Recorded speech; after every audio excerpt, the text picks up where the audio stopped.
Boulazac, c'est où? C'est quoi? Un village perdu au milieu des bois? Avec son église et son monument aux morts? Ou une ville de 10 000 habitants avec plus de 700 entreprises? Un peu des deux en fait. Je me suis aperçu que c'était vraiment Périgueux. Nous étions dans la banlieue de Périgueux avec une vraie identité de basket. Moi, ce qui m'a le plus surpris quand je suis arrivé ici, c'est qu'à Boulazac, il n'y a pas réellement de centre-ville. C'est le Vieux-Bourg, qui est historique pour le centre-ville de Boulazac, et après le nouveau centre, on appelle ça, qui est constitué autour de la mairie.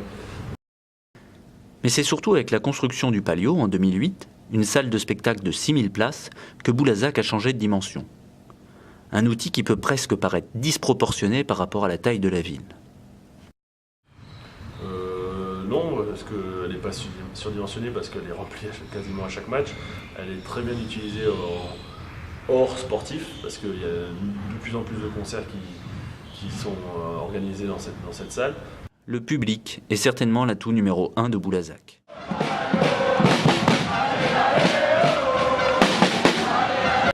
Au niveau de la Dordogne, il y a c'est un phénomène, c'est presque un phénomène social.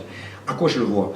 L'année dernière, ou la saison dernière, lorsqu'on a eu ce play-off où la pression est montée, il y avait un enthousiasme que l'on ne retrouve nulle part ailleurs dans le basket, sinon à Limoges, mais c'est historique, c'est génétique à Limoges. Mais cet enthousiasme du public, cette fraîcheur, cette spontanéité, c'était quelque chose qui collait à un phénomène nouveau.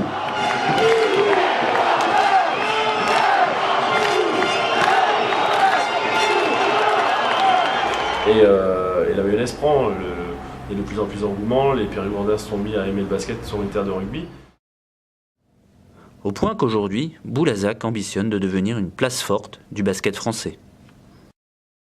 Pour avoir eu la chance de visiter pratiquement tous les clubs sur ma mission de consultant télé, sachez qu'il y a beaucoup de clubs qui n'ont pas les structures et les organisations et le personnel de Boulazac. Le basket, je pense que c'est le Gravelines d'il y a 30 ans.